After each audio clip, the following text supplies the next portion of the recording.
Welcome back to the D&D Talk Wrestling Weekly Rewind, where we take you through this past week's wrestling events, and we go a little bit outside of the ropes and hit some of the news that's been going on. We have some WWE and TNA potential program next, some New Japan departures. I can't believe when I saw that. And a show that's on the air right now surpasses Monday Nitro. So stay tuned till we go over some of the news that we got going on. So there's I found a lot of interesting news for this stuff. How interesting? Pretty interesting. I don't know. We'll see when we get there. Don't say pretty interesting. We want them to stick around. Extremely interesting. Super. Stick around. Super please. Interesting. Yes. Let's start off from Dynamite from last week. Let's start. So Dynamite started off Jon Moxley versus Katsuyori Shibata. Moxley went with a sleeper hold. This was also the it's not the go home show because the go home show's before the pay-per-view. So this is the aftermath.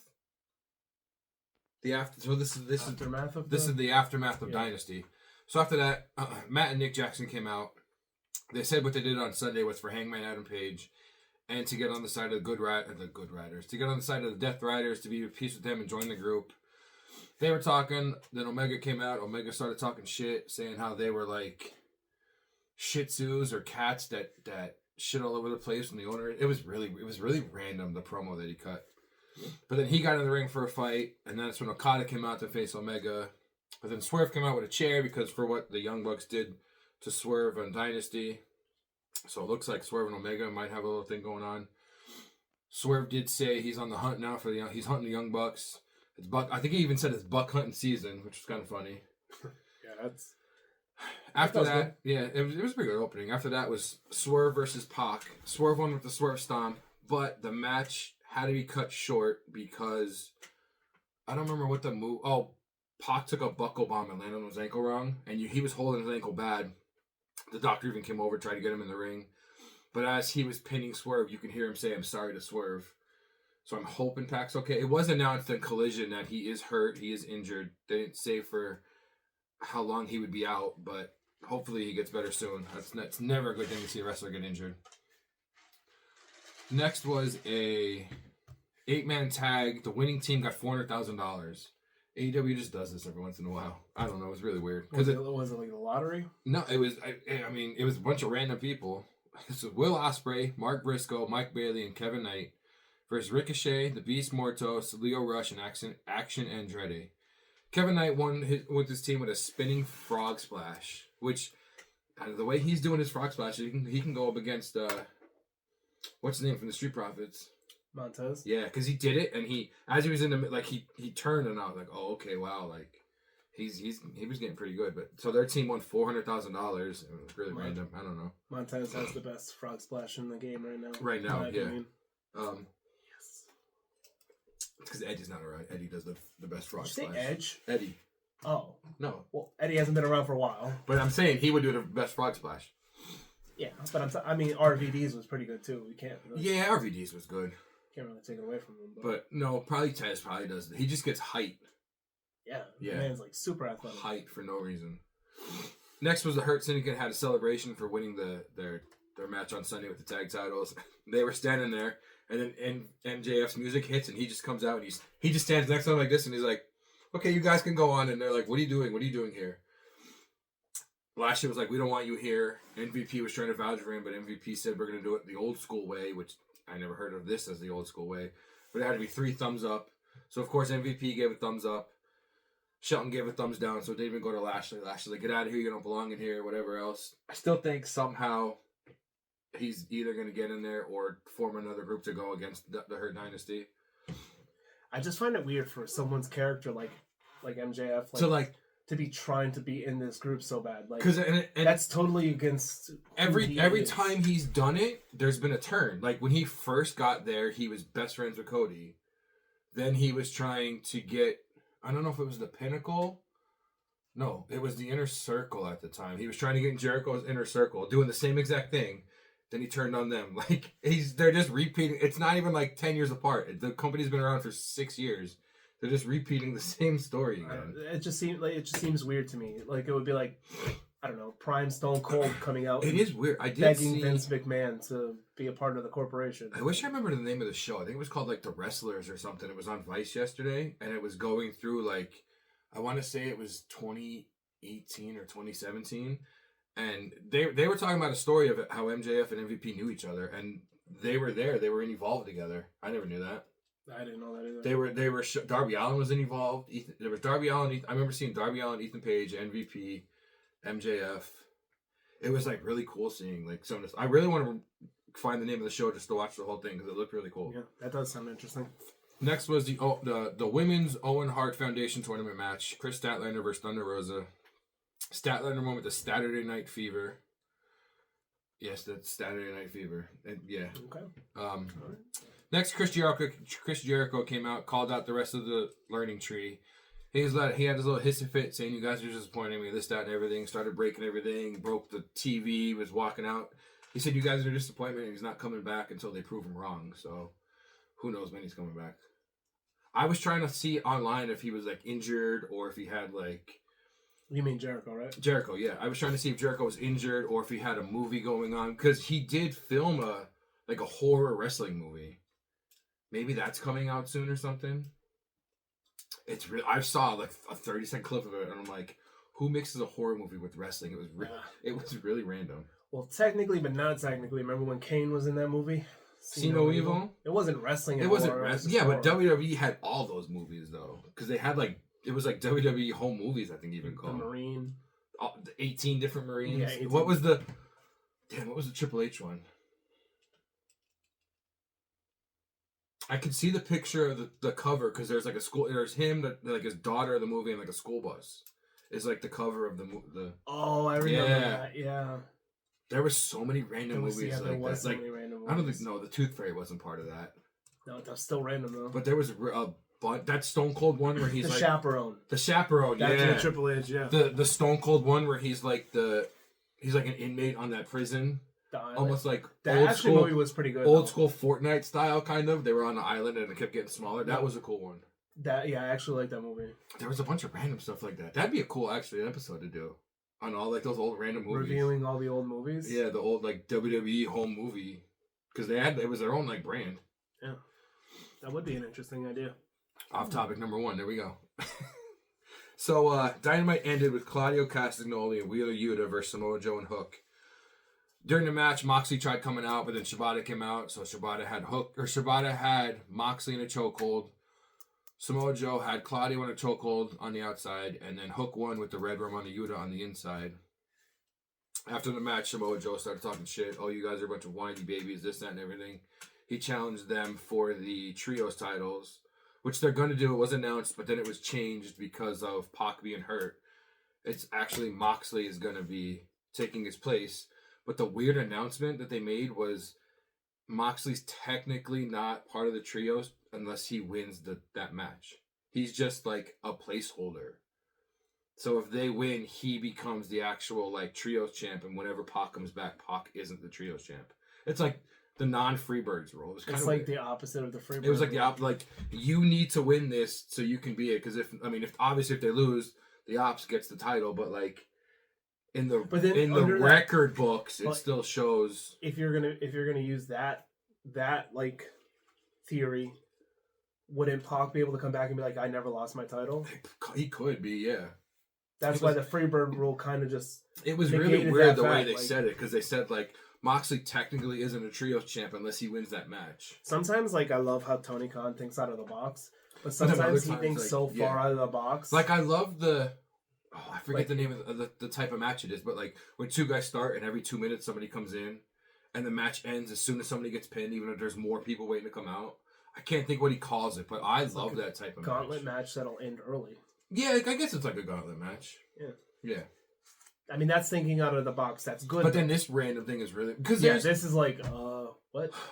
They've gone back and forth so many times on this because there was I forget what tag, maybe it was the Guns, and like one of them were hurt, so they got the tag title stripped from them.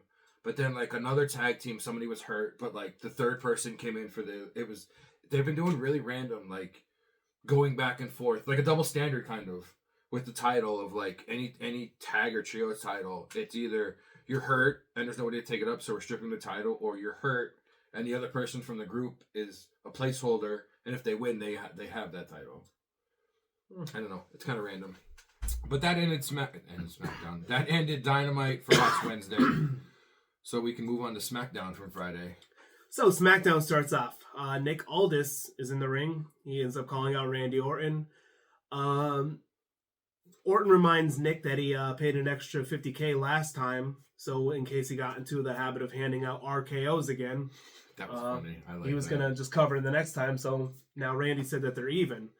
They went back and forth for a little bit. Solo Sikoa interrupts with Tama Tonga. Basically, Solo says that Orton is embarrassing himself, whining about not having a Mania match. Orton said Solo has balls, but he's going to show Seattle how to beat up some Samoan boys. Which, I mean, one's Tongan and the other's Samoan. But he's been there for 3 years and hasn't had a Mania match. Solo. Really? Yeah. That's crazy. Well, that's because he's riding solo. Oh, God. So basically, welcome to the Corny Jokes Podcast. Orton gets attacked. LA Knight, speaking of corny. No, I'm kidding. You're not wrong. LA Knight makes the save, and that ends that segment and basically sets up later in the night. For the tag match. Tag match later in the night, yep. Next, we have the women's tag team #1 contender gauntlet match. Piper Niven and Alba Fire versus Carter and Chance versus Baszler and Zoe versus Lyra and Bailey, B-Fab and Michin, and Maxine Natalia.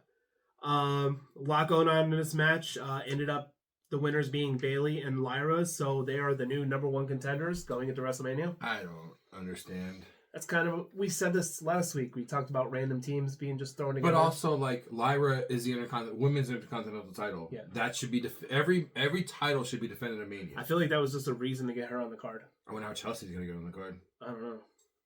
Maybe she'll be there for the national anthem. I feel like there's another one too. No. Maybe she'll make everybody do the Pledge of Allegiance before the show. You never know. Maybe. Next we have Priest tries to make his way to the ring. I say tries because he is attacked from behind by Drew.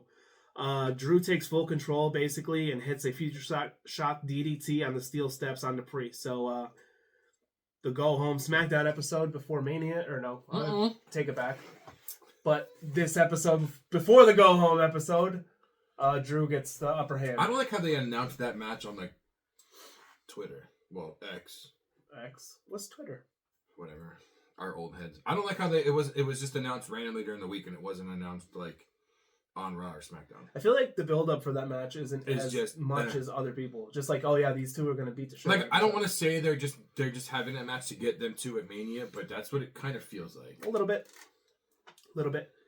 Next we have Berto versus Rey Fenix. Phoenix ends up winning with the Mexican Muscle Buster. Probably one of my new favorite moves. Yeah. I'll have to say that. Yeah, that's a good one. Then you had that little segment backstage with Escobar. And Escobar's like, shake his hand. He's like, no, I'm not shaking his hand. He shook his hand, but then backstage he was kind of running him down. And then once again, Andrade comes out of nowhere and is like... Yeah, they're doing some stuff here. I'm not really sure what's going to happen with that. They're doing some stuff here.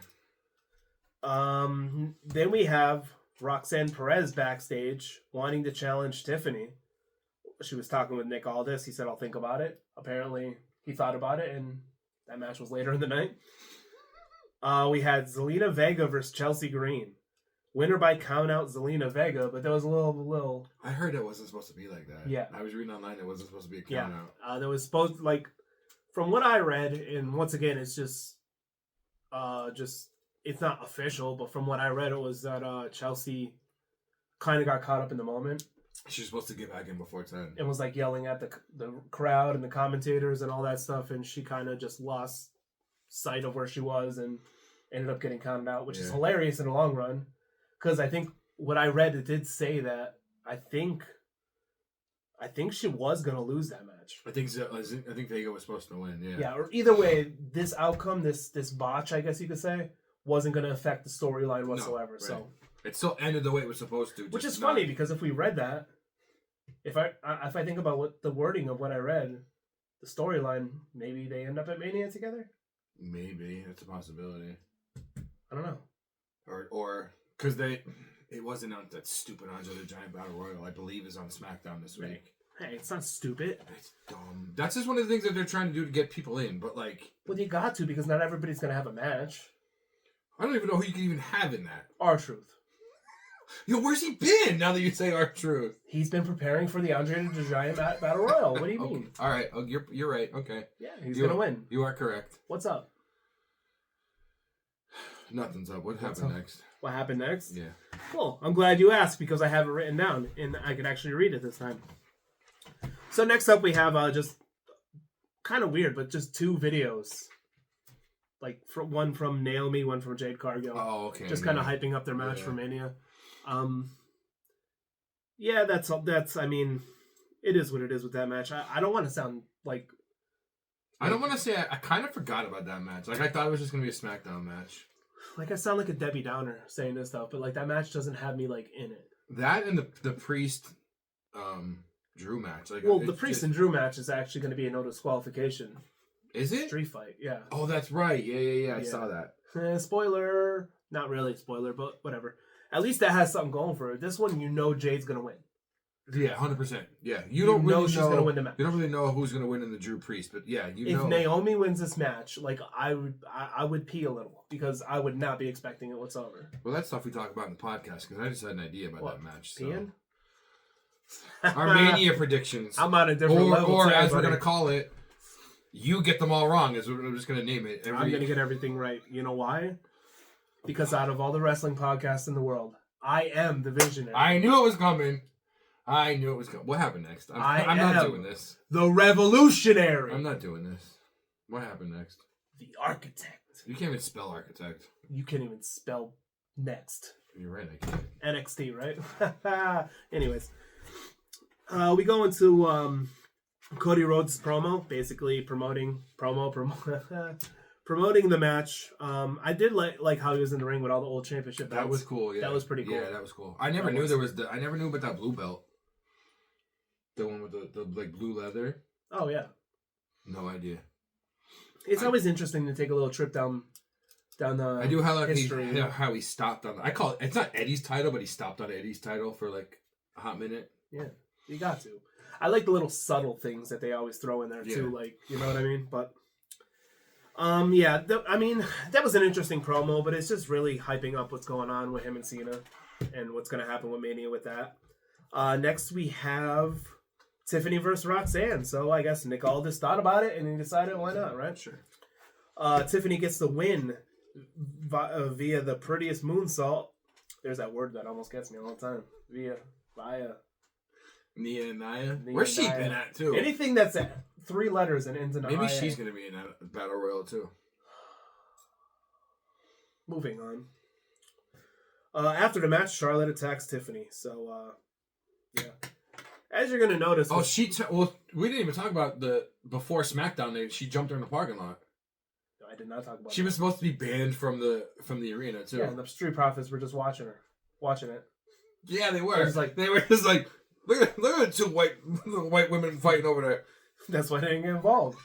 They know better. Next we have Orton and LA Knight versus Tama Tonga and Solo. Knight ends up hitting the BFT on Tonga for the win. After the match, Jacob attacks LA Knight and basically just pummels him as the show ends. Yeah. And that's all I got for SmackDown. That's gonna be a good match at Mania. That's gonna be a great match. Yeah. Especially seeing Jacob winning his first title. I think that's gonna happen too. Oh, we agree on something? I don't know how much we're gonna agree on, but I think that's gonna happen too. Ooh. That's gonna be the push. I think we just want it to happen. So yeah, no, I think a lot of people want it to happen. Oh God, yeah. Yeah, I think everybody wants it to happen. So how about we move on? It's a Collision. So Collision opened with your boys FTR. Yeah, boy. In the ring. Yep. Talking about why they turned on Copeland at Dynasty, saying that they put their dreams on the side so that they can help him win the world title, even though it never happened. You know what they should have said in their promo? I look at you and I don't even know who you are anymore. Get it? He changed his name. Oh. It's like, what are you talking about? Then they asked Tony Schiavone to come into the ring so they can talk about stuff, and Nigel's like, do not go in there, like, they're gonna kill you. Tony's like, no, I've known these guys for a long time, whatever. He gets in the ring. They start questioning about what he said at Dynasty. And Tony's like, yeah, I brought up that how your daughter, everybody loves your daughter. She's always in the back. She's a huge wrestling fan. How did your daughter feel going to school on Monday with everybody asking her why your dad did that to Adam Copeland. And I was like, oh man, like he went there. Damn. They were going to spike pile drive him. Nigel McGuinness stood up at the announcer's table, looked in the ring, got in the ring, started yelling at Tony. I told you not to come in here. I told you they were going to kill you. They were going to kill you. He turned around. Danny Garcia came out because he's really close friends with FTR because they were in, I forget what group they were in together, but I shouldn't say way back in the day. It's only been on for like 5 or 6 years, but they were in a group together. They shoved him, not realizing it was Garcia. They picked him up. They gave him a hug. I was like, I'm sorry, but he just stood there like not hugging back, like he can tell something was going on. Not embracing that. Yeah, he didn't embrace the hug. They walked out. Garcia went to go check on Tony and Nigel. They were okay. Nigel got back. They got back to the announcer's table. Nigel looked at Tony. He goes, the next time you do that, I will kill you myself. And I don't know why. It was just funny because the whole time he's like, you're going to die. You're going to die. And then Nigel's like, I will kill you the next time you go in the ring with a wrestler. I love Nigel. I think that's going to be his like face turn because he's always like trash talking Bryan Danielson on every episode still. The first match of the night was the women's Owen Hart match with Jamie Hayter versus Billy Starks. Hayter won with her Haterade Lariat. Next was the Gates of Agony, Toa Leona and Bishop Khan. Squashed 2 local talents, but they had a name, Smash and Burn, which that's what happens when they got smashed and burned. Next was Blake Christian versus Anthony Bowens. Bowens won with his Molly Wop elbow. I guess no, it's not a lariat. It's just an elbow. I guess it's a spinning elbow, is what you can call it. Yeah. Next was Kevin Knight versus AR Fox. Knight won with the sit out spine buster. Then we had FTR of Cash and Dax versus 2.0, Daddy Magic and Cool Hand Ange, because early on in the night, Cool Hand Ange and Daddy Magic approached FTR because they're also friends with Danny Garcia, and they're like, why would you do that to Garcia? Why would you push him? All this other stuff. So they announced the match for that. Garcia came out because he's close with both tag teams. FTR hit 2 spiked pile drivers on the Daddy Magic. We're going to go for a third, but Garcia's like, no, wait, just pin him. So they pinned him. Garcia hopped into the ring to check on 2.0, especially Daddy Magic, who somehow got busted open. I don't know, he bladed somewhere, and he came out, and he's just looking like Mox, blood gushing everywhere. FTR jumped Garcia, but then the Paragon, Adam Cole, Kyle O'Reilly, Roderick Strong, announced that as that new name. I don't know how I feel about that. It's really weird. They came down to make the save. They checked on Garcia. They checked on 2.0. I guess they're all good there. Next was another Owen Hart's women's tournament match. Athena versus Harley Cameron. Athena won with the O-Face, which we were trying to figure out the name of it in WWE, but I can't remember. No, it's like a top rope. It's like a turnbuckle cutter stunner. Yeah, it's a really cool move. It's an awesome move. I've always liked Athena. I have that as my signature on my Create a Wrestler in WWE 2K25. Ember Moon. Yeah, Ember Moon. I always liked Athena Ember Moon. But the O-Face though. I don't know why she. I don't know why she calls it the O-Face. We're all adults here. Are we though? So we even if you act like a child, you still know what an O-Face means. I just think that's a weird name for a finisher. Yeah, it's a weird name for a finisher. Yeah, the pile driver's already questionable enough. Unless she changed it, but I haven't heard it. And hey, I'm gonna be a pro wrestler. I'm gonna call my finisher the missionary suplex. I mean, wasn't Val Venus's the doggy style DDT? See, we're just getting see what I mean? It just sounds ridiculous. Val Venus. What the hell was his finisher's name? It was something perverted. I remember. It was like a top rope dive. Wasn't it called the money shot? Yeah. And it was a top rope leg splash. Yeah. Yeah. Ridiculous. See, it fit for Val Venus though, because he was lit. Hello, lady. Well, I promise to go on with this podcast if you never do that again. So if I do it again, you'll leave? Yeah. That's fine. I don't know that I won't be able to read your notes because you could barely read them. You won't be able to read them because I can't even read them. The next one is the collision ended with the men's Owen Hart tournament match of Brody King versus Konosuke Takeshita. Takeshita won with 2 running knees. They still haven't announced. There's supposed to be a wild card. They still haven't announced who's in it. I don't know if it's for tonight or not either. But that ended Collision. Obviously, nothing happened on Sunday this week because we all need a break.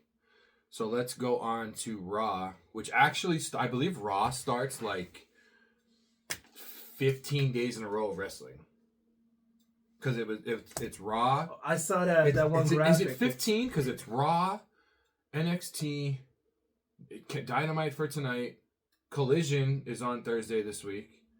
SmackDown, Mania, Raw, NXT. Okay, so it's...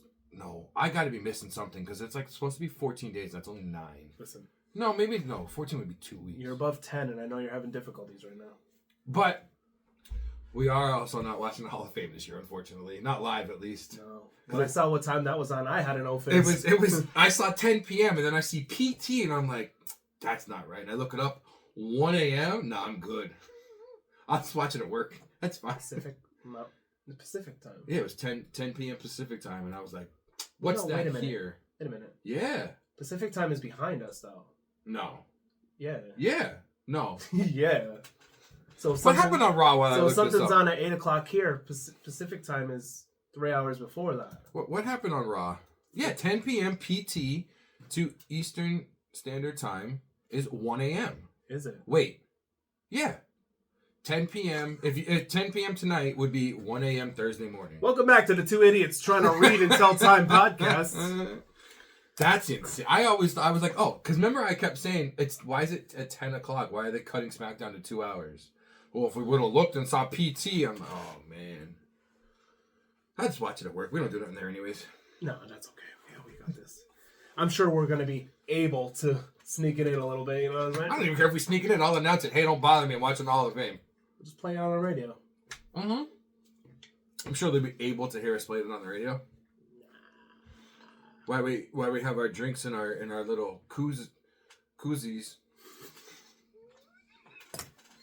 What happened on Raw? I like that. What happened on Raw? So Raw starts off with a Gunther promo. The koozie from my Moss. You might as well call it Kuzma. Yeah. So according to, I need a drink before we can go on. Hold on a second. I don't even remember how Raw started, or I would start talking. So. Well, according to Michael Cole, it wasn't supposed to start with this. Oh yeah, because he was supposed to have an interview later on. Yeah, so he just came out. Okay. And then Cole was like, "Well, guess we're having the interview now." I mean, it was nothing really groundbreaking into it. It was just kind of his rebuttal towards what Jay was saying last week. And once again, now, like I mistakenly said in the SmackDown part, this is the go-home episode of Raw for Mania. Correct.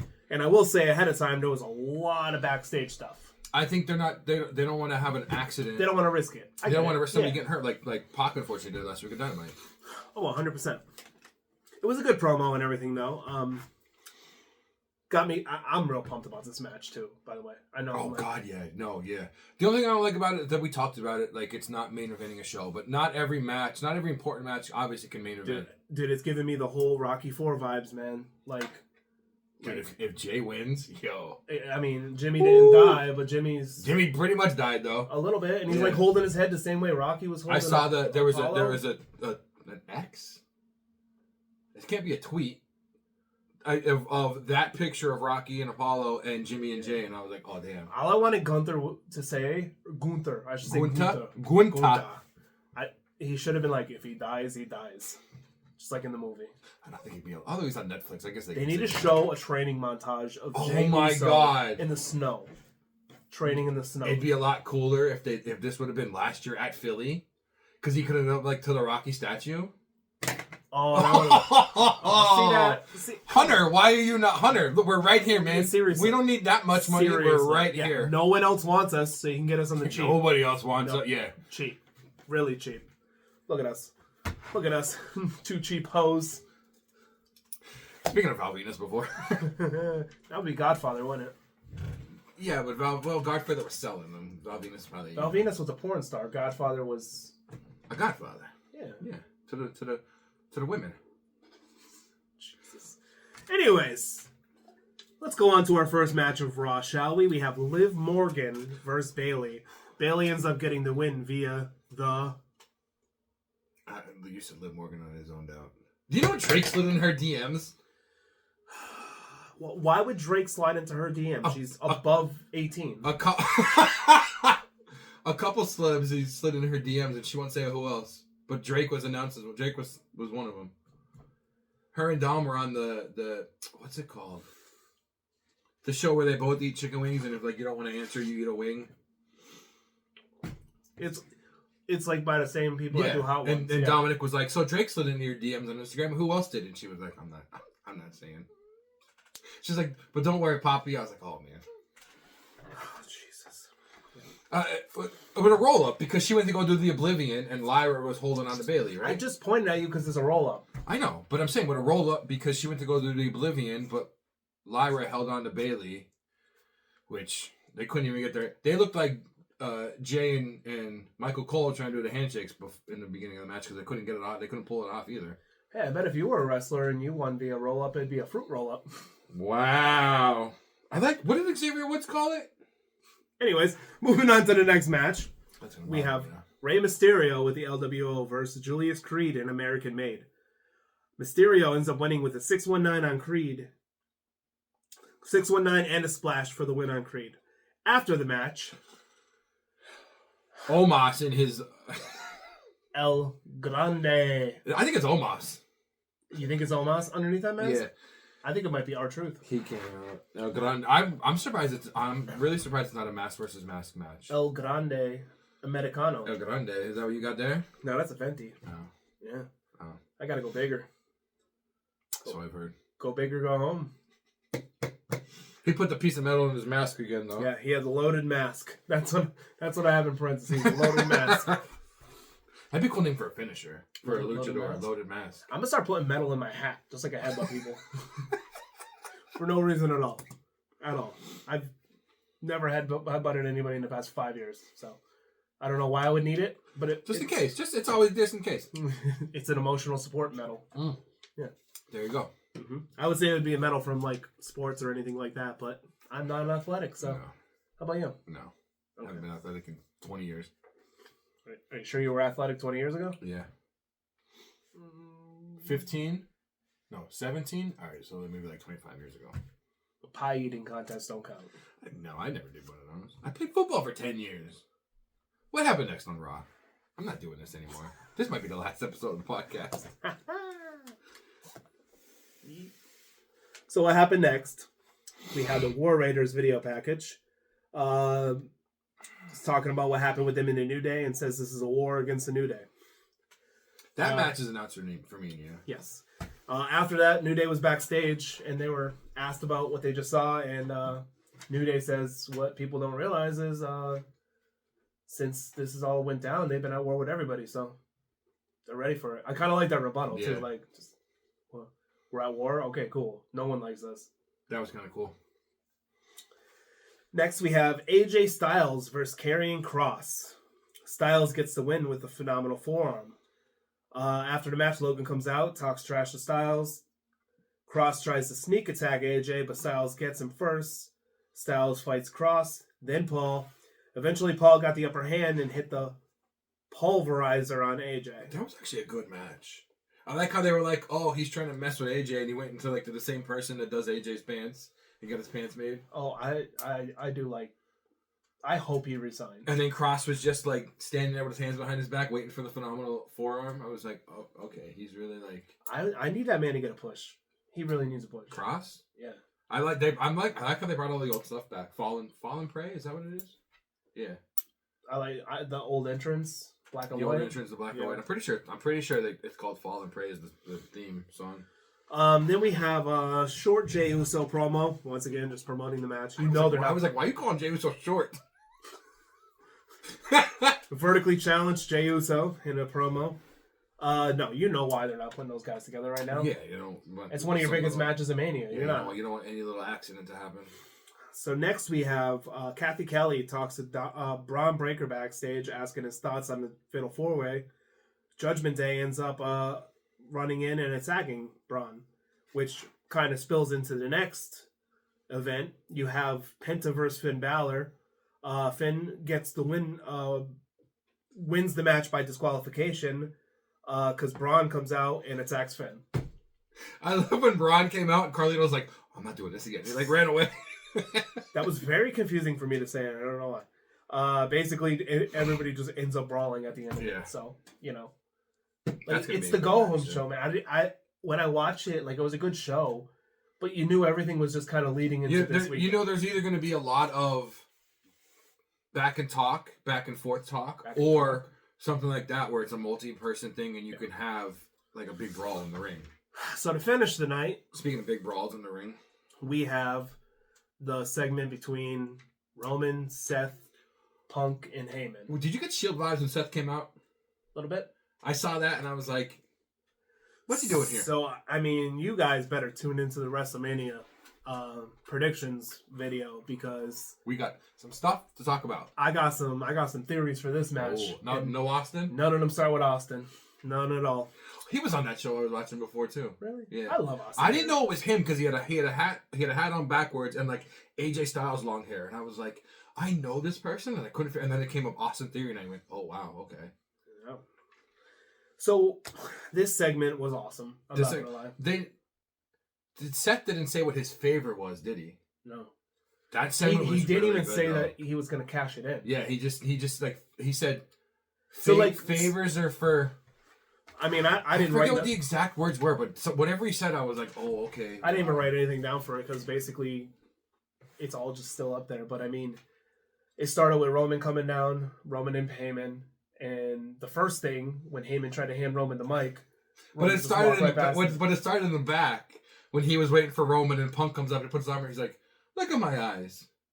What do you see?" And Heyman's like, "A cult of personality." And then like Roman rolls up and Roman sees Punk's armor on Heyman and Roman's like, "It's like that. All right, okay, cool." And you can see him just walking to the ring by himself and Heyman's like, "Oh, I fucked up." And it's funny that you said that because when those two were in the ring, basically Seth came out and that's exactly what he said. Like you're trusting him. He made a choice. Yeah. He's not favors. There was something like favors were made to be a choice or something. Like it was something. Whatever he said, and I was like, "Oh, okay, wow." Like. And then when that moment came when Roman was like, "He's right." Yeah. I'm like, and then Seth just starts laughing. He shoved Heyman. I was like, "Oh my god, he shoved Heyman!" And I was like, "Oh, but that's to get Punk out here." Yeah. I didn't see the chair shot coming. No. You know what? I love like after that aspect or after he took down Seth, Punk comes out, or he shoved Heyman and then Punk comes out. I love how they integrated that chair shot into it. Yeah. Because that was literally what happened when the Shield broke up. And I never... when he came out with the Shield, like, esque gear on, I was like, something's going on here. Nowhere in my head did I see a chair shot coming. Everybody's like, this match doesn't have a title for it. Every match doesn't need a title. No. The title's Heyman. Basically, yeah. The title is Heyman. I mean, they did a match for the Ulafala. There was the Drew Punk stuff with the bracelet. Like... every big story match doesn't need a title. No, but I love where this is going, and I love how, in the grand scheme of things, no matter what your opinion is, I don't think anybody could legitimately say they know who's going to win this match. No. You could throw out theories all you want, because I got my own, and I'm sure you got one for the. I mean, you're just gonna be wrong, like all your other ones have been.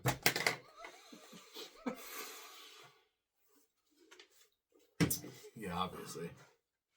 That's all I'm going to say about that. Yeah, obviously. Do I have to go into the spiel again on What Am I? No, we don't need to hear it again. Are you sure? Yeah, because actually they probably didn't hear it because I probably deleted it the first time. Do not stifle me. I'm going to mute it. Every time you say the Visionary, I'm just going to mute that. Now I have to switch gimmicks mid-argument. I have to go from Rollins to Punk and be the voice of the voiceless if you're going to delete me. Oh, God. You're going to cut my mic now? Yeah. Just like the pipe bomb? Just like the pipe bomb. You know, I read something interesting about the pipe bomb. Oh, boy. That when it happened, they gave him free reign to go out and do his frustration. 100%. But he started to go too far, and that's why when they cut his mic. Remember when WWE used to do those, like, like how we talked about before, movies, but they did, like, the Blu-rays, and then they would put them out of, like, the history of a certain wrestler. In Punk's, it talks about, they were like, yeah, they gave me a mic. He says... They gave me a mic. They told me to go talk about my frustrations. Maybe it was something I didn't read. I watched. Either way. Yeah, I know. And it got to a certain point, and they were like, "All right, let's chill out here a little bit." I like because they cut the mics not only to that, but to the camera too. Yeah. So he's yelling, and nobody knew what he was saying. That was interesting. That was that's a cool thing. I love that whole segment at the end of Raw, though. I think it's a perfect segue into Mania. Yeah. That we have no idea what the hell's gonna happen. What's going to happen with Paul Heyman? That's probably one of the big... Most matches, we can probably figure out what's actually going to happen. That's one of the ones where, I've got no clue. What WWE is really going to do. Most of the other ones, we can figure out who's going to win, what's going to happen. Just like we said with the Jade Naomi thing, obviously Jade's winning. I can't wait to call this main event. I can't wait to call it wrong. Yeah, I'm going because to that's be what right. you've been doing. I am going to be right, and you will refer to me as the visionary. Please. If I get this no, right. No. If I get this right. We already have a bet. I don't care. We already have a bet. No. Just We already have one bet. But this is on just this match. You need to refer to me I will as call that. you, if you get this right on the next episode, I will call you the visionary. That's fine. That's not a until problem. next Mania. No, that's not happening. Until next Mania. That's not happening. Absolutely not. Okay, for one episode, I will call you the visionary. Until... No. For one episode, for 1 week of episodes, I will call you the visionary. No, I don't mean episodes. This needs to be in real life. No. Hell no. Oh, yeah. No. Oh, yeah. No, that's not happening. That's not happening at all. For the rewind and the podcast of next week, if you are correct, I will call you the visionary. Scared. That's what he is. Scared. You haven't got a prediction right anyway, so what does it matter? Listen, okay? I was just kind of sandbagging them because I wanted you to feel better about your predictions. Okay, yeah, you're right. And that's what happened. Yeah, you're right. I am. How about you drink your Monster and shut up? Yeah, it's not supposed to be Monster. Chill. The place I went only had old primes, and I was like, oh. Look at that. You're gonna make. Dude, the place I went had the Prime Energy. It's been in there so long, the colors are faded on the can. Where'd you go? The Unimart by the elementary school. Oh. One, it was the small cans, like the Red Bull size can. The color was faded off the can. It's been in there so long. That's because little kids don't buy the energy ones. Right? I know, they go in there. That's where I get all the bottles from, because he must go somewhere to get like all the weird bottles, because he knows like everybody goes there. But that was the end of Raw. So let's head on to NXT. NXT started with Wesley versus Ethan Page versus Ethan Thorpe versus Lexis King, with the winner getting a shot at the North American. Ethan Thorpe? Eddie Thorpe. I can't read. Neither one of us can read. No. This is a bad place for us to be. The winner gets a North American title shot at Stand and Deliver against Ricky Saints. I said Ricky Riot at least. Ethan Page pinned Lexis King with a twisted grin. It was really weird because it was like a fatal 4-way, so it was like a no DQ match. So of course Ricky Saints was out commentating. Ethan Page started like taunting him mid-match. The ref ejected him. I'm like, it's a no DQ match. How can you eject somebody to no DQ match? But then he won. Ethan Page stood there. Of course, Ricky Saints came out after jumped him from behind, whatever else. That's going to be a cool match. Next was Tatum Paxley versus Lola Vice for a spot in the Women's North American Ladder match at Stand and Deliver. Lola Vice won the match. I think she tapped out Tatum. I don't even remember. It was a long night. So she's in it. So there's one more spot that they're going to fill later on. Next was another gauntlet match. The tag team gauntlet match on NXT was Hank and Tank, Igwe and DuPont, Nico Vance, Brooks Jensen, and Tavion Heights, Miles Bourne, and Josh Briggs, and Yoshiki Inamura. Hank and Tank ran through everybody shockingly. Which makes sense because the whole, like, the Guns were there 1 week talking to them. Street Profits was there last week talking to them. Pretty Deadly was there talking to them. So they won the whole gauntlet. They're facing Fraxium at Stand and Deliver for NXT titles. Yes, boy. I'm so glad they're not at Mania. They will be. They're going to be in that stupid Rumble. Wait, you see my predictions? Oh, here we go. So next, the family was in the parking lot waiting for their fight with Dark State. It was a really cool fight. It reminded me of like COVID era, like cinematic. Because you could tell it was pre-taped because it was edited really well. But it was a cool fight. It started out, Tony D wasn't there.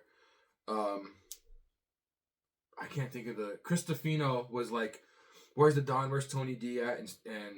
And Channing was like, this is my call. He doesn't need to be here for it. So, of course, they were winning the fight, but then Dark State was taking over because it was 4-on-2. Later on, Tony finally showed up, chased Dark State away with a crowbar. He did say that we're going to actually face them next. We're going to face them at WrestleMania weekend at Stand and Deliver. But he was like, Stakes, don't ever, like, disobey me again. He hugs him, but you can see, like, I feel like they're going to turn on Tony D. But I've been saying that for months. Like, there's, like, 3 or 4 people that are ready to come up. Tony D, Trick. Roxanne's been back and forth for, like, a month now. But isn't, like... I get it, but isn't Tony's, like, gimmick about being the Dawn of the family? It was, which is kind of funny because he's, like, the Dawn of the family, the Dawn of NXT, the, like, mafia boss. But he called the cops to come with him to show up at the fight. Because you see, like, red and blue flashing lights, and Stax is like, we gotta get it, the cops are here. He's like, no, they're my cops. I called them. And I'm like, You're supposed to be like the Godfather. Why would you call the cops? I mean, real mafia people had cops in their back pocket. Right. It was weird to see, but also like maybe they get a fourth person so they can do a 4-on-4 to actually have like Nunzio. equal. You said it too. Is that another prediction? Nunzio's coming. Johnny the Bull. Who was with Carlito? Bull Buchanan. He's not even Italian. What do you mean? He pretended to be Italian. No, that was like Chuck Palumbo. He was Italian. No, Bull Buchanan pretended to be. I remember he pretended to be Italian. I think you're thinking of Johnny the Bull, bro. I don't think. Maybe. Who knows? Because I think Johnny the Bull was in the new like FBI. Not the new FBI, but you know what I mean. The WWE version of WWE's FBI. FBI Light. Yeah. The free version of FBI. Bull Buchanan was just this big, giant bald dude with a goatee, I think. Right? Yeah, but I remember him coming out with like. This is gonna sound really dumb. Dressed like Italian. Dressed like Italian. Yeah. Did he have a plate of spaghetti in his hand? I mean, he may have been. Oh, Mamma mia! I didn't say Mario. You know what happens when you get a mustache. You could speak Italian. We can't speak in general, so. Next was Carmen Petrovic versus the returning Thea Hale for the last spot in the Women's North American Ladder match. Thea Hale won that, so they have that's all 6 now lined up for that match. NXT ended with the confrontation between Oba Femi, Trick Williams, and Javon Evans. Of course, they all started talking, whatever. Trick was like, Javon said, I'm the Carmelo Hayes, but I'm not the Carmelo Hayes. I'm the Trick Williams. Javon came out and actually did like a little bit of a heel talk, but they both like knocked him out of the ring. So Oba and Trick were fighting. Javon came from the other side and did a springboard cutter to both of them. So they were laying out, and he grabbed the title, held the title up, and that's how NXT ended. I want to see Javon win. Because they're just acting like he don't matter. That would be cool. I mean, like I literally just said 30 seconds ago, Trick's ready to come up. Oba's probably even ready to come up. Yeah. Oba versus Jacob? Yo. Speaking of, I saw an interview with Drew McIntyre, and they were like, it was just like, kind of like play fantasy booking. That's what I'm looking for. And they said, if you were like to ever make a new evolution, like, who would you choose? And he chose Braun Breaker and Oba Femi. He's like, I'd love to have those two. Damn. Which is funny because that was my idea in the video game, but I'm not going there again. That would be. But he's like, those two, I would love to mentor them. Because, like, Drew's a bigger, like, powerhouse guy, too. Can you imagine those 3 in a team? Holy shit. You don't even need the 4th person. No, you don't need the 4th person. Wow. They would be like, oh, we're coming for you. I just lay down and count myself. Like, I quit. Like, I'm not, yeah. I'd be like, 1, 2, 3, I'm out. No. I'd be like McAfee in the Rumble and not take myself out. Oh. So that ended wrestling for the week. So now we can go outside of the ropes to some news that we saw this week. I guess I'll start. Okay. As of June, WWE will be known as WWE longer than WWF, and it makes me feel old. I don't know why that makes me feel old, but that makes me feel old. Well, here's something that'll make you feel better about that. You are old, so. You're older than me, so. I'm not. You are. I'm younger. Yeah, okay. I'm 23. Yeah, okay. Okay. All right, John. He's not even 23. All right, Meatball. He's barely 23. What do you have for the news? Let's go. What's going on here? Oh, what?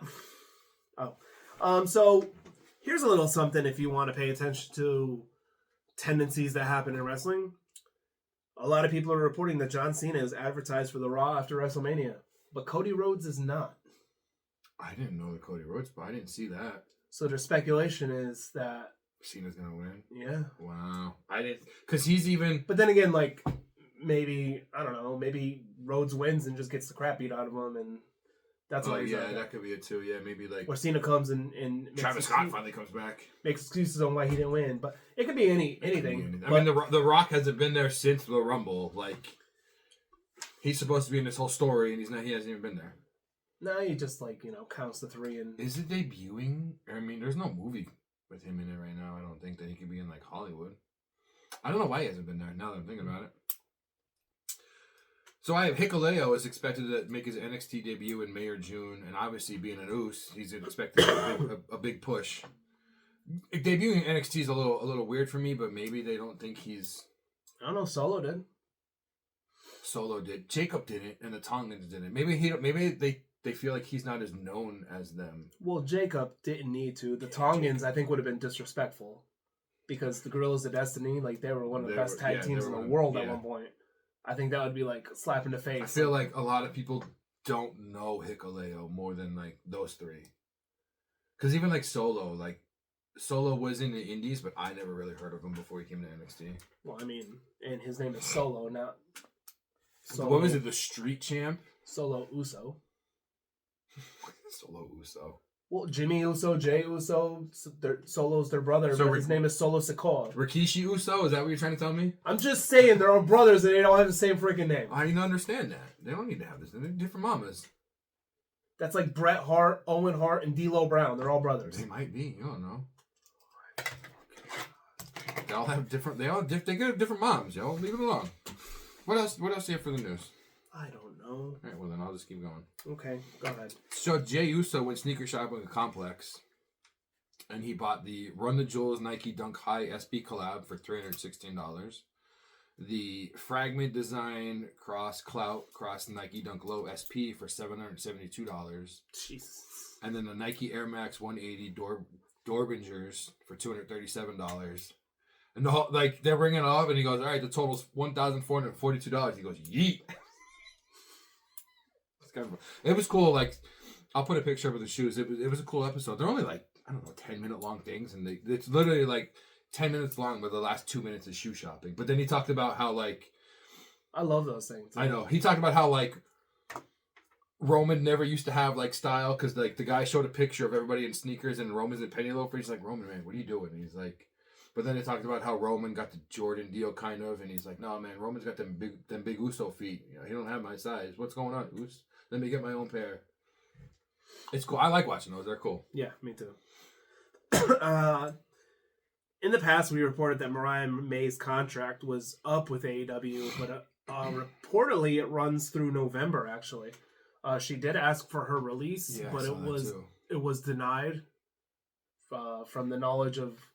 From the last that anybody knows, it was denied. So, yeah, her contract is still going to be up until, like I said, November. Apparently, she always wanted to be in WWE, like, from the beginning. Yeah. And that's probably why Tony's not going to give her a release. Tony's like, "No, I'm keeping my toys here and playing with them here." That's weird how you said that. He doesn't like... he did the same thing with Rey Fenix. So what I insinuated in the beginning with the news about a WWE and TNA potential program being nixed, there was a proposed plan for Joe Hendry. Oh, okay. To be in a program with the Miz on Raw, not in NXT. I remember this. Okay. But during the program, he was going to eventually take a loss from the Miz. He wasn't going to lose the feud, but I think it might have been like a 1-1 and then a 3. Yeah. You know what I'm saying? But the agent at the time, Ariel Scherner, I'm not sure how to say the last name, but declined the pitch because it had Joe taking a loss during the feud. Oddly enough, though, WWE ended up having Ethan Page on TNA in almost an identical program that they were going to have for Hendry.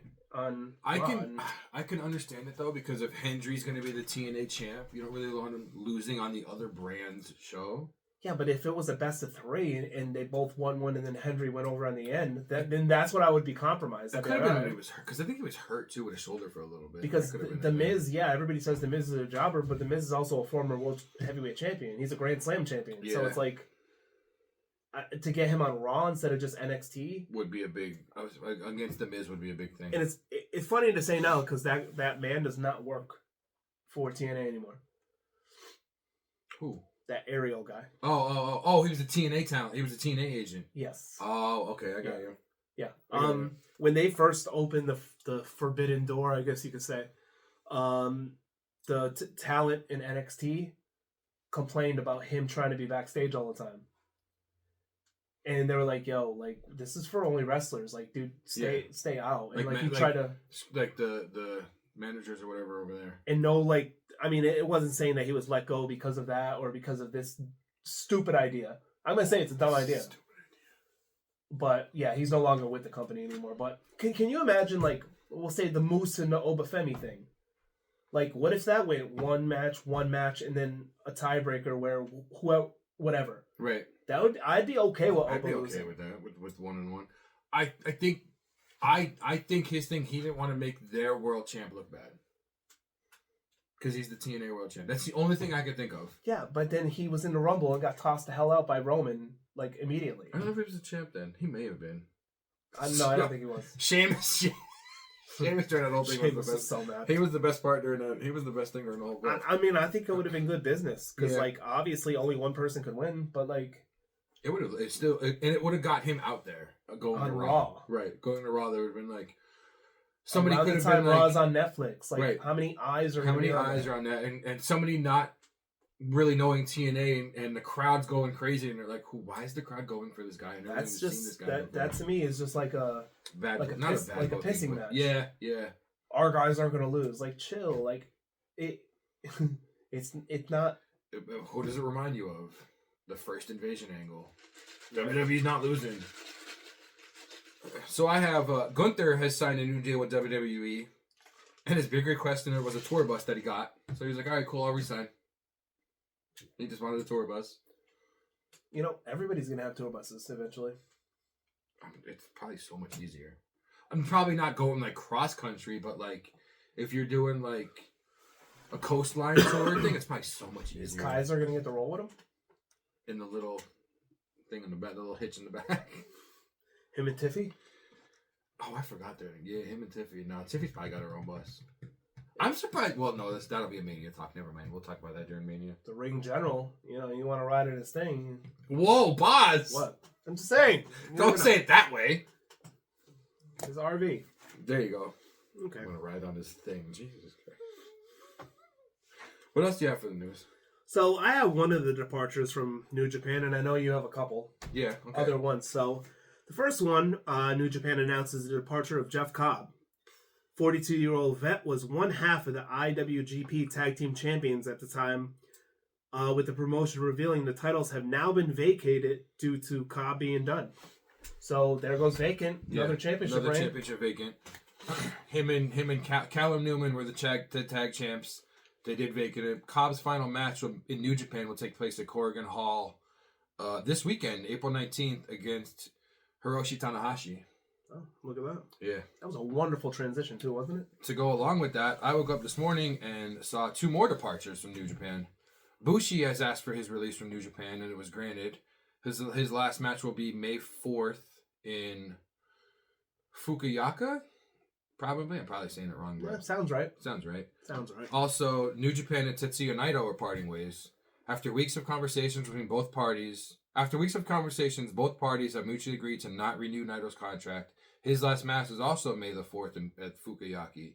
I do like how... I did save it, so I do like how... Maybe they're just big Star Wars fans. But you know how WWE does the whole good luck in your future endeavors? Yeah. This is from the Naito one.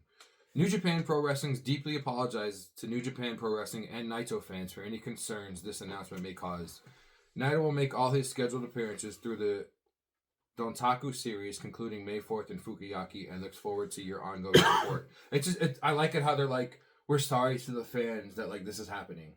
Because it's basically the same thing for Bushi's. It was the same thing of like, we're sorry to the New Japan fans. But New Japan? Yeah, the New Japan fans. New Japan apologized for any concern or disappointment caused by this announcement and joins fans in wishing Bushi the very best in all his future endeavors. I kind of like how they're like, fans were sorry that like we know you love these guys, but these three leaving is probably Okada not being there. I think Tanahashi's retiring this year. There's a lot of big New Japan names not coming back, and it's not really looking too good. They need to get something somewhere. Something somewhere. Someplace. Somewhere I belong. What else do you have for the news? I don't know if I have any else actually. I didn't have a lot of stuff. So I have, with it being WrestleMania weekend, AEW did a smart move and moved Collision to Thursday night. Makes sense. You don't want to go up against WrestleMania. Also, some AEW news. Tonight's Dynamite Spring Breakthrough marks the longest running wrestling show on TBS, beating the streak of Monday Nitro. So that shows you how old we are. No, I can't think of his name. The dude that said it wasn't gonna last long. Damn. The three guys. What are the three? That shows Meltzer. That shows Russo, and that shows what's the one that always wants to kill Russo? Cornette. Yeah, that shows those three that like AW did it and they lasted longer than WCW. Well, let's be honest. Metzler doesn't know anything. No, he reports on shit all the time that's wrong. That's wrong.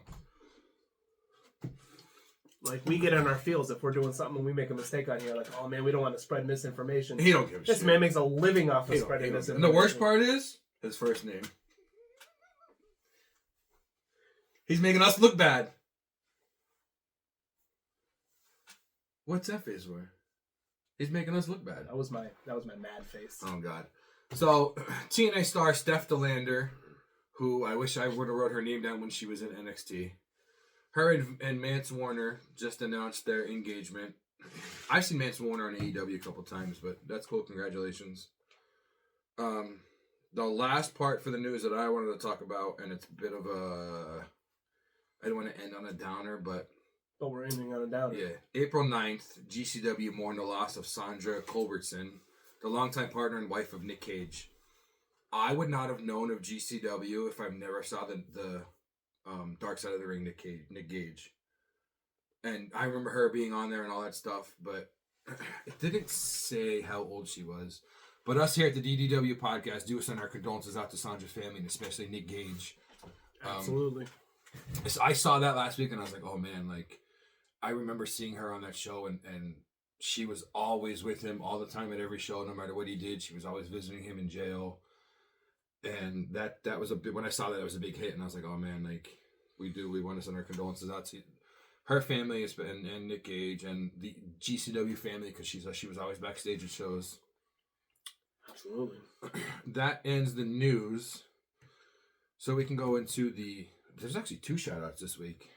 We got some shout-outs this week. What do we got over here? So, what do we got over here? Stubborn Panda commented from the Road to WrestleMania show last week. Oh, Stubborn Panda. So many comments I could make, but then didn't. So, I mean, we're waiting. Oh, yeah, well. I don't know. I don't like throwing that out there and just like, you know. We're waiting. Just with the eyes. I don't know. We're waiting. Throwing the poll in there with no bait on it. You know what I'm saying? There was a comment on the weekly rewind from last week from Colleen. Colleen Weaver, not Mom Colleen from work. Oh. It says, I love watching you guys. You guys make me laugh. If I'm having a bad day, I really just watch this, and you guys make me laugh. When you do your promos, oh my God, it kills me. Somebody appreciates our promos. Thank you. Thank you very much. Wait till you see the one that we're going to do on each other eventually. Eventually. He's ducking it because he knows I got him. She did say at one point in time she thinks I would win the promos. I don't know where that comment's at. I'd have to look that comment up. Whoa. Wait, what? If you guys cut a promo, I think maybe Dave P will win. But listen, I don't know the other Dave. I've known Dave P for a while. Man, he is cocky as shit.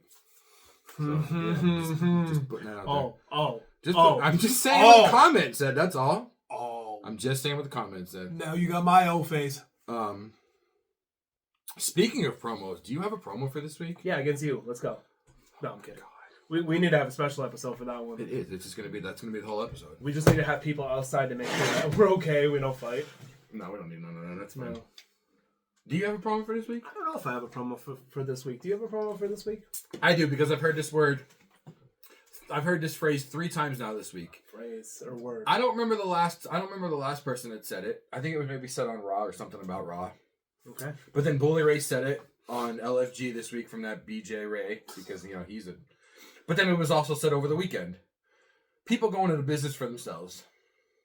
Going to business for yourself. Who in the hell?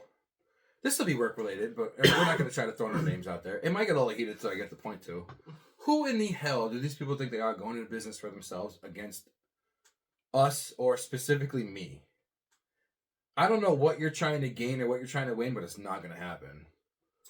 No. If I got to cheat for the match to win, I'll cheat for the match to win, but hearing going into business for yourself about 3 times this week, I was like, oh, there's my promo. Didn't I literally use that phrase too? You did. You used it on Sunday, and then Bully said it Sunday night, and then I don't know why it was said or who said it about something that happened on Raw, and I was like, there it is. And if you don't know, going to business for yourself is a wrestling term that means basically just that of going. Here's the script, and you agree with the script, and all of a sudden, no, you know what? I'm not doing that. I'm going to do this. I'm going to make myself look good. Yeah, it's just thinking about yourself and throwing everybody else, I would say, under the bus or screwing everybody else and what they got going on, and it's just all about you. That's not going. We're not going to let that happen.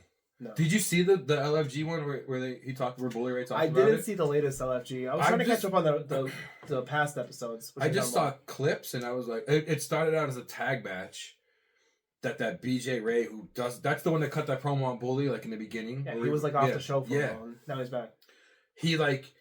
There was a tag match and he tagged himself in and he was never supposed to. From that point on, nobody in the match knew what they were doing. Bully Ray and Mickey James pulled him out in the parking lot and they were screaming at him. I was like, oh man, like this is serious. Yeah. Yeah, that's stupid. That's dumb. But when they brought up the episode before when Undertaker and them brought up the jewelry thing, I was on X, Twitter, whatever you want to call it. X Twitter. X shut up. I mean, they were posting pictures of Bully Ray in his TNA, and he wore three chains. Yeah, because Bully Ray was like, because he wore the like dog collar looking chain. That was really weird. He's like, I pulled that chain on you when you guys both wore them, like, and it wasn't like it wasn't a small one like this, like it was a thick chain Bully Ray wore in TNA. Like, that is it. People going into business for themselves. People going into business for yourselves. Yeah, especially on this team, that's never gonna happen. You don't have no promo? I'm trying to think if you told me anything that happened this week. You know what? I never have a promo until you get me going. I can't think of story of our relationship. I can't think of anything you told me either. Pause. First of all, pause. Don't say it like that. Relationship. Why can't I say that? No, what did you say before that? I said that's a story of our relationship. No, what did you say before that? I can't get going until you say something. Pause. Don't. And then you said that's how a relationship works. Pause. Don't say that. First of all, you're making this weird. It don't gotta be weird unless you make it weird. Well, I made it weird. Why do you gotta make it weird? I can't think of anything. Well, see, now you can't. Now you're not. Your dresser came in properly. You could take your promo back and thank companies because your dresser came in properly. No, fuck that company still. 3 goddamn times to get my dresser correctly? No. You know what? I'm just gonna add on to your going into the business for yourself thing. Okay. Because I don't understand. When people go into business for themselves, obviously they're doing what? Selfish, right? All they think about is themselves. So at what point in people's lives do they think it's a good idea or they think it's actually, worthwhile to step on other people or throw under people over the bus, over the bus? You can throw them over the bus too. They throw over, under, they won't last that side way of the bus, close the door on their head. It don't matter. You're doing everything you possibly can to make yourself look better. Here's a thought. How about you actually be good, be better, do what it takes to make it, or do what it takes to, show yourself as being good instead of using the downfall of others to get yourself to that particular spot. All that tells me is when you step on other people to make your way to the top, all that tells me is that you're weak, that you're a coward, that you're worthless.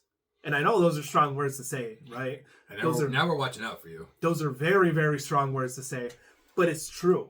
Because if you can't pick yourself up and move forward and go in a direction that you want to go and reach the heights that you want to reach without burying people along the way, you're worthless. The worth comes in the work that you put in to get to that level. The worth comes from all the sacrifices that you make, all the hardships, everything that you learn along the way. Without all that, you're nothing. And that's all I got. That was good. That was a good add. I don't think we've added on to each other's promos before. That was good. It's not gonna work either. Like, you're not gonna. It's not gonna happen. No, you want to see cocky. You thought the heels were out before. Nah, man, the true heels haven't been out yet. There's been, as people saw Sunday night after work, there's work Team Dave, and then there's Team Dave. You can either have fun and have a blast with us. Oh, I wasn't gonna say it. No, I'm not gonna say it the way I was just gonna say it. Pause. Because you know what I was gonna say, probably. Pause. You can, be on our side or be against us, and as soon as you're against us, there's a problem. It doesn't last long. The fact of the matter is that if you're on our side, cool. If you're against us, even cooler. Because yeah, you know what? Even better. It just gives us more motivation to be better. So, I mean, the love and support that we get from every single person that talks to us, comments, all the shout outs, all the comments, all of our friends, some family. I say some because, you know. But no, that's amazing. That pushes us forward. That makes us move ahead and want to do better. But the people that talk shit, the haters that say that we shouldn't be doing this. If you don't have haters, you're not doing something right. So having haters means you're doing the right thing. What I'm saying, those haters, it makes me want to be even better. Oh no, 100%. That's what I mean. And that's my point. If you have a hater, that means you're doing something right. The love and support pushes us to only so far, but the people who hate us is like it pushes me more. All right. Pushes me, makes me. You can be like, yo, you guys are doing an awesome job. That's great, cool. Yo, you guys suck. All right, cool. I'll show you. Exactly. I'll show you. Exactly. The hate just makes me want to be. I want to prove you wrong. I want to have a chip on my shoulder.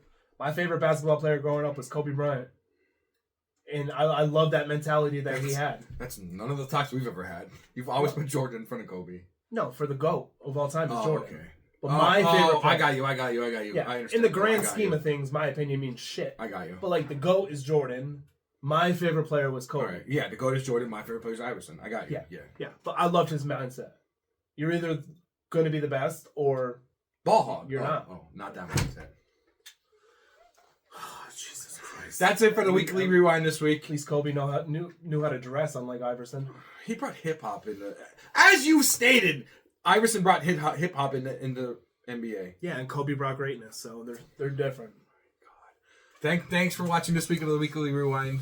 I hope you're excited for Wrestlemania. Our predictions are going to be a little outlandish, a little crazy this week. We are, and I know we said it last time, but we mean it this time. Make sure you keep an eye out around the weekend with Wrestlemania because we're going to be putting out some content. We're going to be putting out, we're not going to forget this time. Maybe even tomorrow night we'll start when we go to our little trivia show. Oh, absolutely. We got to put out some more content, man. This is our Super Bowl. Get ready for the end. This is a little sneak preview that we worked on just before this. Get ready for a little entrance tomorrow before the podcast part. Intro, yeah. Entrance. We should do an entrance every podcast. There's not enough pyro. Get a smoke bomb. Just put a smoke bomb here. But let's take the batteries out of all your smoke alarms. They're all down anyways. Oh, okay. So we'll get little poppers and just throw. Oh man, because I got to go to the convenience store and get a little thing of cream. Pause. The cream always rises. Macho Man, bro. See what I got to deal with? I can't even say anything without it being constructed in a negative fashion. First of all, why would the convenience store have that? Because they sell the coffees. Oh, the packets of cream. The little creamers. Cream always rises to the top. Macho Man. Cup of coffee. You know? Okay. Come on, man.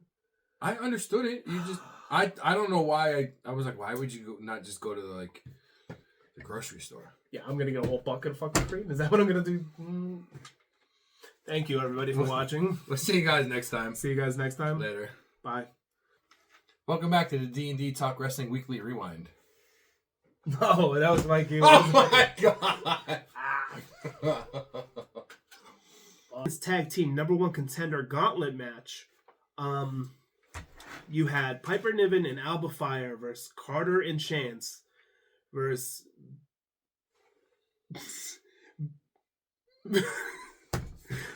Wow, I can't read. Oh, I can't read.